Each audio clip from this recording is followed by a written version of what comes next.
வாய்ப்பு உறுதியாக எதிர்க்கட்சி தலைவருக்கு பாயிண்ட் ஆஃப் ஆர்டர் மட்டுமல்ல, உட்கார்ந்து அவர் பேசிய பேச்சுக்களை என்னென்ன இருங்க, என்ன என்ன என்ன என்ன என்ன உங்களுக்கு சந்தேகம் இருக்கிறதோ, வினாக்கள் இருக்கிறதோ அதை நீங்க கேட்கலாம்.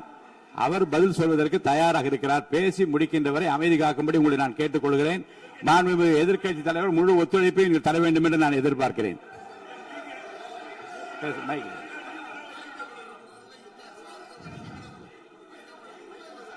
மைக் கொடுங்க. மாண்புமிகு எதிர்க்கட்சி தலைவர் பேரவைத் தலைவர், நீங்க உட்காருங்க. நேற்று நான் பேசும்போது சில அமைச்சர்கள் குறுக்கிட்டு பேசினாங்க, அதற்கு நீங்க அனுமதி கொடுத்தீங்க. அதே மாதிரி இன்னைக்கு முதலமைச்சர் பேசும்போது சில வார்த்தைகள், தவறான வார்த்தைகள் பேசுறாரு. அவர் பார்ட்டி ஃபண்ட் அப்படின்னு சொல்லியிருக்கிறாரு. அவர் அமைச்சர் அந்த பார்ட்டி ஃபண்ட் எந்த பார்ட்டின்னு கூட சொல்ல தைரியம் இருந்தா சொல்லுங்க, நாங்க அதெல்லாம் ஃபேஸ் பண்ண தயாரா இருக்கோம். எதையும் ஆதாரத்தோடு எதையும் பேசுங்க. நீங்க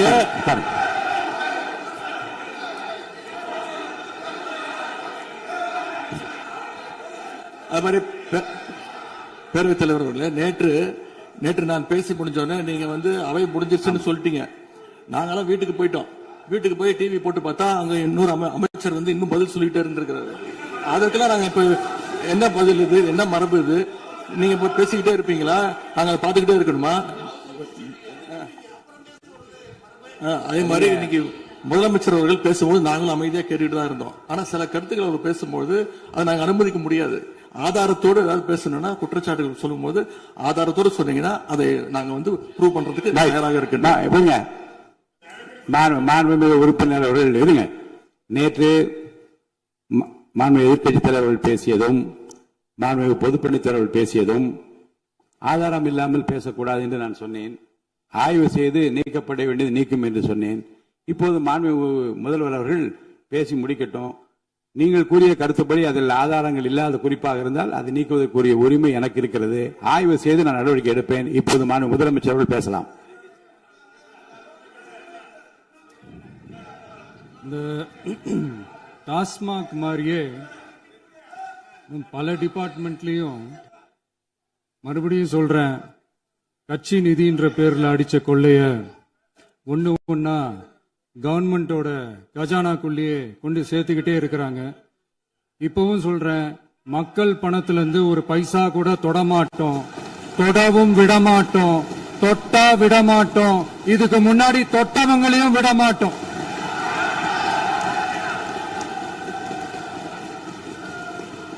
ஒவ்வொரு ஊழலா வெளியில வரும் போலயே, ஒவ்வொரு வேஷமா கலைஞ்சிரும் போலயே இங்க இருக்கிற நிறைய பேரு நடுங்கி போய் இதுல நம்ம மேல அவதூறு வேற. இப்ப புதுசா ஒரு வெப்பன் ஒண்ணு கொண்டு வந்திருக்காங்க. அது என்ன தெரியுமா? அவங்க தயவால தான் நம்ம ஆட்சி நடக்குதாம். மக்கள் தயவால இந்த ஆட்சி நடந்துகிட்டு இருக்கு. மனசாட்சி உள்ள சக்திகளோட ஆதரவால இந்த ஆட்சி நடந்துகிட்டு இருக்கு. நாங்க தான் அனுப்பி வச்சோம் அப்படின்றாங்களே. அனுப்பி வச்சவங்களுக்கு மினிஸ்ட்ரியில இடம் கொடுத்தா ஏன் கதறீங்க? ஏன் இவ்வளவு கோவம்? ஏன் இவ்வளவு கதறல்ஸ்? இதுல இன்னொரு முக்கியமான விஷயம், மார்க்சிஸ்ட் கம்யூனிஸ்ட் கட்சி நமக்கு ஆதரவு கொடுத்தது சுயேட்சையா எடுத்த முடிவுன்னு சொல்றாங்க. அதே மாதிரி இந்திய கம்யூனிஸ்ட் கட்சி நமக்கு ஆதரவு கொடுத்தது சுயேட்சையா எடுத்த முடிவுன்னு சொல்றாங்க. இதுல எங்க இருந்து நாங்க தான் அனுப்பி வச்சோம்னா புரியலையே. மக்களுக்கு நல்லா புரியும், எல்லாத்தையும் தெளிவா பார்த்துக்கிட்டு இருக்கிறாங்க.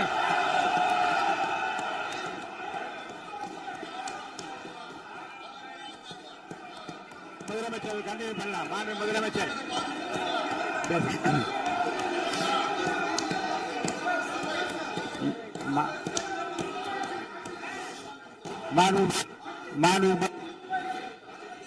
முதலமைச்சர் கண்டினியூ பண்ணலாம்.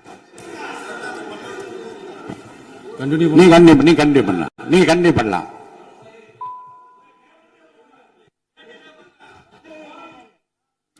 இந்த சமூக நீதி அரசுன்னு சொல்றவங்களை பார்த்து கேட்கிறேன், நம்ம பட்டியலின சகோதரர்களுக்கு எத்தனை அமைச்சர் பதவி கொடுத்தீங்கன்னு கொஞ்சம் சொல்ல முடியுமா?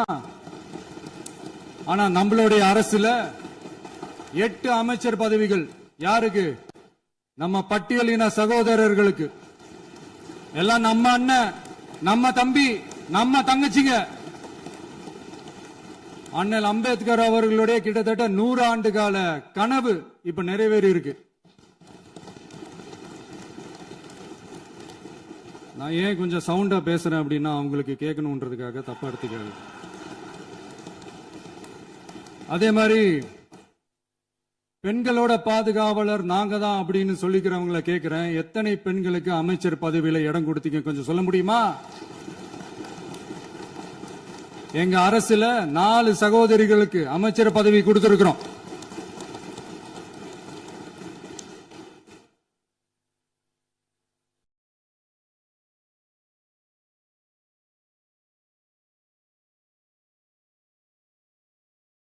அதனால மக்களால் நிராகரிக்கப்பட்டு மக்களால் அகற்றப்பட்டவங்களுக்கு ஒண்ணு சொல்லிக்கிறோம், தப்பே செய்ய மாட்டோம், ஊழலே செய்ய மாட்டோம், நேர்மையா தான் இருப்போம், நியாயமா தான் இருப்போம் அப்படின்னு சொல்றவங்களால மட்டும்தான் கூட்டணி ஆட்சி அமைக்க முன்வரும். ஆட்சியிலையும் பங்கு, அதிகாரத்திலையும் பங்கு கொடுக்க முன்வரும். ஊழல்லையே ஊறி போனவங்களால இந்த கூட்டணி ஆட்சியோ, ஆட்சியிலையும் பங்கு, அதிகாரத்திலையும் பங்கு கொடுக்க முன்வராது. மெஜாரிட்டி இருந்தாலும் தரமாட்டாங்க, மெஜாரிட்டி இல்லனாலும் தரமாட்டாங்க. கேட்டா ரெடிமேடா ஒரு பதில் ஒண்ணு வச்சிருப்பாங்க, கூட்டணி ஆட்சியை மக்கள் விரும்ப மாட்டாங்கன்னு. அதே மக்கள் தான் இப்ப அவங்கள பார்த்து சிரிக்கிறாங்க. நான் பதவி ஏத்த அன்னைக்கு கொஞ்சம் டைம் அவகாசம் கேட்டேன். எதுக்கு கேட்டேன்? நிதி நிலைமைலாம் கொஞ்சம் மோசமா இருக்குது, அதெல்லாம் கொஞ்சம் சரி செஞ்சுக்கிட்டு படிப்படியா கொஞ்சம் கொஞ்சமா நான் கொடுத்த வாக்குறுதிகள்லாம் செயல்படுத்துவேன், அதுக்காக கொஞ்சம் டைம் அவகாசம் கேட்டேன். நான் ஏதோ வேற எதுக்காகவோ வேற யாருக்காகவோ ஏதோ அவகாசம் கேட்ட மாதிரி. அடுத்து இங்க சபையில இல்லாதவங்களை பத்தி பேச வேண்டாம்னு நினைக்கிறேன்.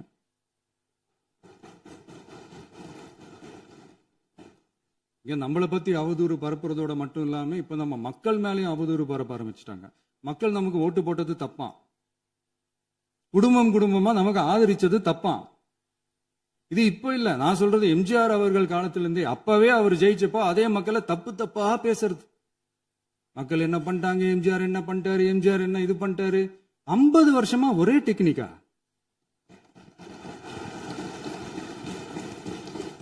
டெக்னாலஜி எல்லாம் மாறி வேற எங்கேயோ போயிட்டு இருக்கு. பஸ் இதுல கொஞ்சம் டெக்னிக்காச்சும் கொஞ்சம் மாத்தினா கொஞ்சம் நல்லா இருக்கும். அதனால மக்களுக்கு யூஸ்ஃபுல்லா இருக்கிற மாதிரி இந்த ஆக்கப்பூர்வமான கருத்துக்களோ ஆக்கப்பூர்வமான யோசனைகளோ இருந்தா சொல்லுங்க, அதை நாங்க டெஃபரெண்டா எடுத்துக்கிறோம். ஆனா அதை விட்டுட்டு இந்த நக்கலு, நையாண்டி, சம்பந்தம் இல்லாத பேச்சு இதெல்லாம் பேசிட்டு அப்புறம் முதல்வர் பதில் சொல்லல, முதல்வருக்கு பதில் சொல்ல தெரியல அப்படின்னா அப்புறம் என்ன சோஃபா மாடல் ஆட்சியா? அது என்னன்னு புரியறதுக்கு எனக்கு ரொம்ப நாள் ஆச்சு. இந்த sofa set, table chair, teapoy, furniture பிசினஸ்லாம் வேற எங்க வெளியில போய் பண்ண சொல்லுங்க. அப்படி அந்த பிசினஸ் தான் பண்ணணும்னா நிறைய பிசினஸ் பண்ற மாதிரி வெளியில போய் பண்ண சொல்லுங்க, இங்க சட்டசபைக்குள்ள வேணாம். அதனால ஆக்கப்பூர்வமான கருத்துக்கள் இருந்தா சொல்லுங்க, டெஃபினட்டா அது சரியா இருந்தா நாங்க ஏத்துக்கிறோம். எனக்கு ஒரு குட்டி கதை ஒண்ணு ஞாபகம் வருது, சொல்லாமா? ஒரு ஊர்ல ஒரு பெரியவர் வெயில் ரொம்ப ஜாஸ்தியா இருக்குன்னு சொல்லிட்டு கண்ணுக்கு மேல கை வச்சுக்கிட்டு இப்படி சுத்தி முத்தி தேடிக்கிட்டு இருந்தாராம்.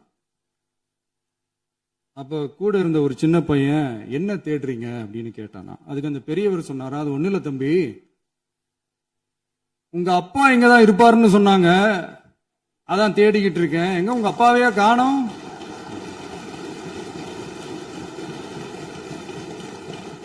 இல்ல அந்த எங்களுக்கும் நக்கலா நையாண்டியா சம்பந்தம் இல்லாத குட்டி கதை இதெல்லாம் எங்களுக்கும் பேச தெரியும்.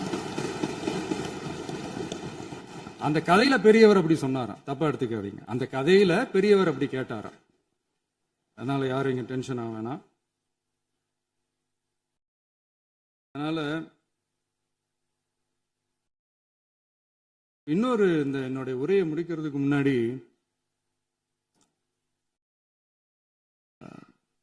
போயிட்டாங்க, பேசலாமா? நிறைய உங்க கருத்துக்களை நீங்க முழுமையாக மன நிறைவோடு பேசலாம். டிவியில பார்த்தோம். சரி அதான் 5 நிமிஷம் பேசுனதுக்கே கொலை தூரி இந்த ஆட்டம் ஆயிடுச்சு. பேசுனா அப்புறம் என்ன பண்றது? கடைசியா நான் இந்த உரையை முடிக்கிறதுக்கு முன்னாடி ஒரு முக்கியமான ஒரு விஷயம் பத்தி சொல்லணும். ஆளுநர் உரை அன்னைக்கு இந்த தமிழ் தாய் வாழ்த்துக்கு அப்புறம் தேசிய கீதம் பாடினது தப்பு, தேசிய கீதம் 2 முறை பாடினது தப்பு, அப்படி ஒரு நிகழ்வு இதுக்கு முன்னாடி இந்த சட்டசபையில நடந்ததே கிடையாது, அந்த மரபே மாத்திட்டீங்க, இப்படி ஒரு பெரிய ஒரு போர் மாதிரி எதிர்கட்சியை சார்ந்தவங்க எல்லாம் சொன்னாங்க இல்லையா? அந்த மாநில உரிமை போராளிகளை, அந்த மரபு காக்கிற உரிமை போராளிகளை ஒரே ஒரு கேள்விதான் கேட்கணும். 2021 ஆகஸ்ட் 2 ஞாபகம் இருக்கா? Centenary celebration of Tamil Nadu legislature. அந்த ஃபங்க்ஷன்ல நம்ம முன்னாள் முதலமைச்சர் கருணாநிதி அவர்களோட கலைஞர் அவர்களுடைய கலைஞர் அவர்களுடைய புகைப்படத்தை மாண்புமிகு குடியரசுத் தலைவர் திறந்து வைக்கிற ஒரு ஃபங்க்ஷன். அந்த ஃபங்க்ஷன்ல national anthem followed by Tamil தாய் வாழ்த்து அப்படின்னு அறிவிச்சது ஞாபகம் இருக்கா? அதாவது தேசிய கீதத்துக்கு அப்புறமா 2வது முறையா, நோட் திஸ் பாயிண்ட் மாண்புமிகு பேரவைத் தலைவர் அவர்களே, பிளீஸ் நோட் திஸ் பாயிண்ட். தேசிய கீதத்துக்கு அப்புறம் 2வது முறையாக தமிழ் தாய் வாழ்த்து பாடப்படும் அப்படின்னு சொன்னது ஞாபகம் இருக்கா? அதுவும் முத்தமிழ் அறிஞர் அப்படின்னு சொல்ற நம்ம கலைஞர் அவர்களுடைய அந்த புகைப்படம் வெளியிட்டு விழாவில் அவர் இருந்த இதே சபையில தமிழ 2வது இடத்துக்கு தள்ளினது யாருன்னு ஞாபகம் இருக்கா? அது மட்டும் இல்ல, அந்த தேசிய கீதத்தை நாட்டுப்பண் நேஷனல் ஆந்தம்னு சொல்லி அதே ஃபங்க்ஷன்ல கடைசியா ஃபங்க்ஷன் முடியும் போது செகண்ட் டைம் தேசிய கீதம் பாடினதும் ஞாபகம் இருக்கா? இதே அவையில் தான், அது அவை குறிப்பிலும் இருக்கிறது, இதே அவையில் தான் நடைபெற்றது. இந்த தக்க நேரத்தில் இந்த ஆதாரங்களை அளித்த மாண்பு முதல் அவர்களுக்கு நன்றியை தெரிவித்துக் கொள்கிறேன். டவுட் இருந்தா இந்த புக்கை பார்த்து தெரிஞ்சுக்கலாம். அதனால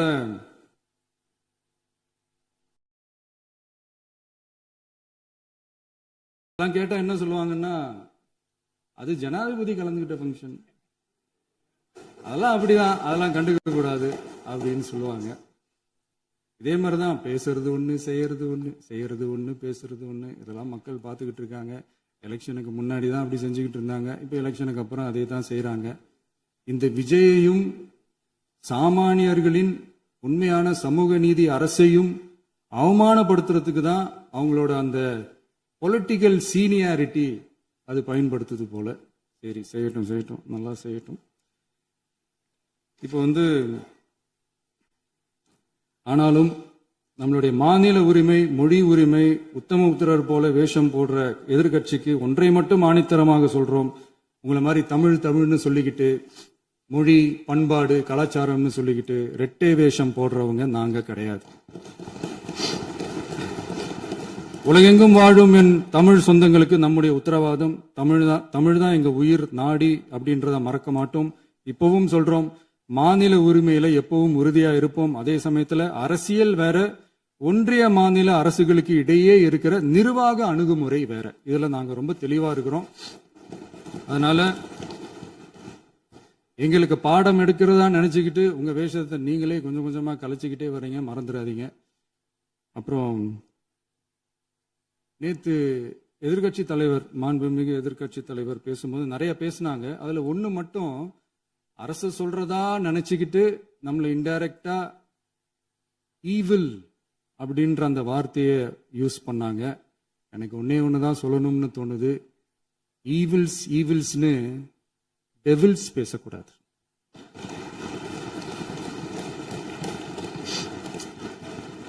அவங்க இருந்திருந்தா ஒரு ஆக்ஷன் பண்ணணும்னு எனக்கு தோணுச்சு. எல்லாரும் போயிட்டாங்க. பர்மிஷன் பண்ணலாமா? இப்பவும் பண்ணலாம், ஒன்றும் தப்பு இல்லை.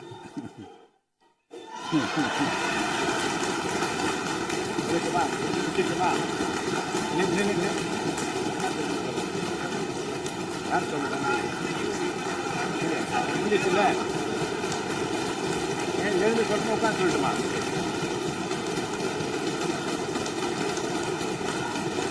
எதிர்க்கட்சியை சேர்ந்த எதிர்க்கட்சி தலைவர் உள்ளிட்ட மாண்புமிகு உறுப்பினர்களுக்கும் வணக்கமும் நன்றியும்.